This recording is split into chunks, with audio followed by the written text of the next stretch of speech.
ಹಾಸನ ಜಿಲ್ಲೆಯ ಇವತ್ತಿನ ನಮ್ಮ ಪಕ್ಷದ 25ನೇ ವರ್ಷದ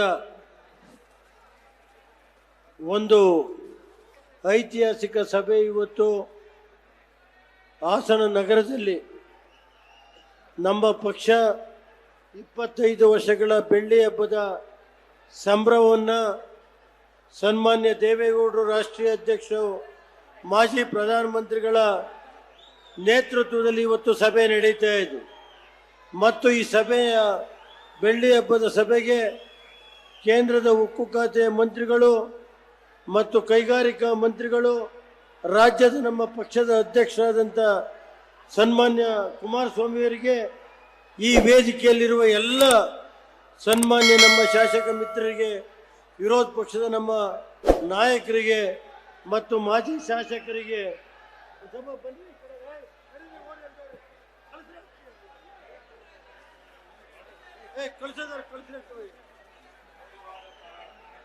ಎಲ್ಲ ಹಿರಿಯ ನಾಯಕರಿಗೆ ಜಿಲ್ಲಾ ಅಧ್ಯಕ್ಷರುಗಳಿಗೆ ಇವತ್ತು ನಾನು ನಮ್ಮ ಜಿಲ್ಲೆಯ ಜನತೆಯ ಪರವಾಗಿ ಸ್ವಾಗತವನ್ನು ಬಯಸಿ ಈ ವೇದಿಕೆಯಲ್ಲಿ ಲಕ್ಷಾಂತರ ಜನ ಬಂದಿರುವಂಥ ನಮ್ಮ ಜಿಲ್ಲೆಯ ಎಲ್ಲ ರೈತಾಪಿ ಜನ ಹಿರಿಯರಿಗೆ ತಾಯಂದಿರಿಗೆ ಯುವಕರಿಗೆ ವಂದಿಸಿ ಇವತ್ತು ಈ ಸಭೆಯ ಯಶಸ್ವಿ ಮಾಡಿಕೊಟ್ಟಂಥ ತಮ್ಮೆಲ್ಲರಿಗೂ ನಾನು ಸ್ವಾಗತ ಬಯಸಬೇಕಾಗುತ್ತಿತ್ತು.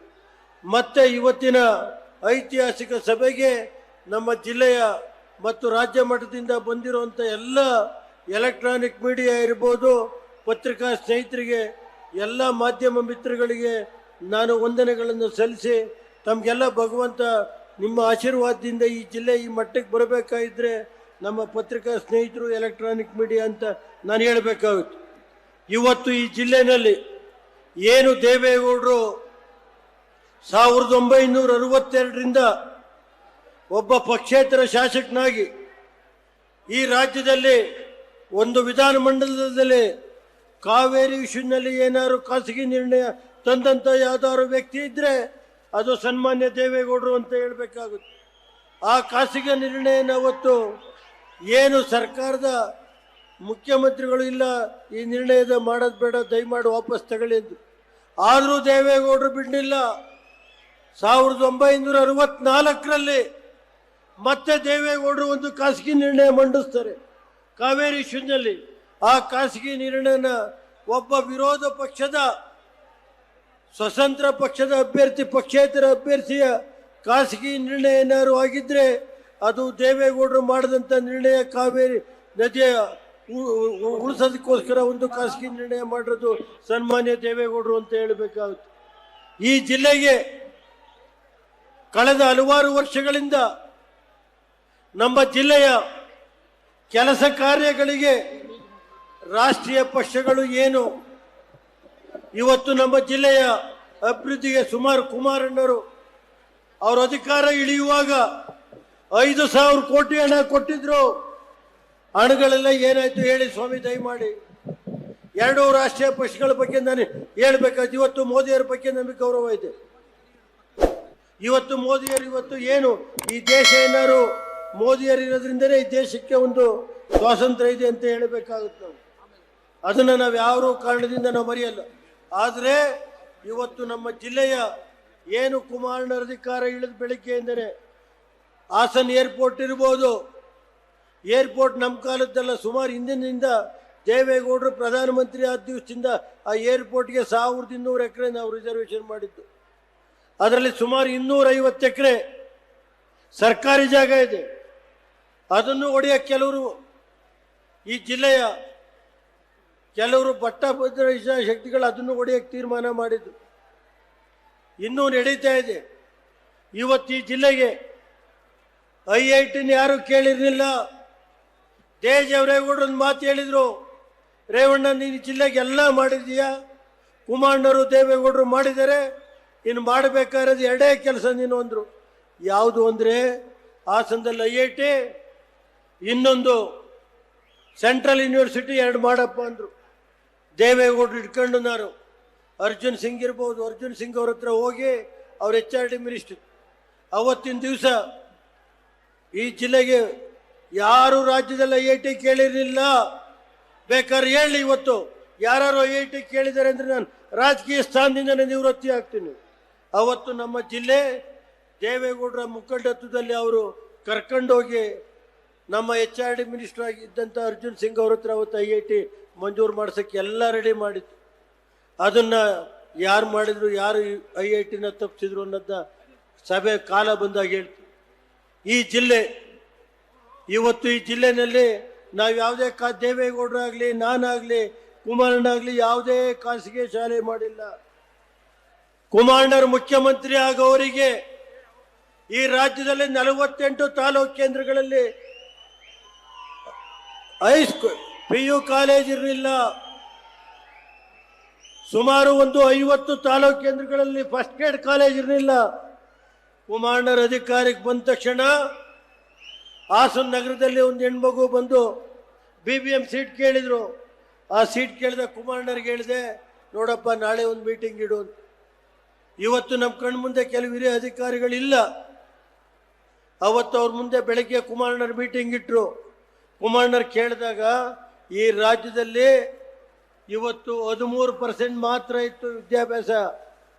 PU SLC ಪಾಸ್ ಆದಮೇಲೆ BA BSc BCom ಸೇರೋರು 13%.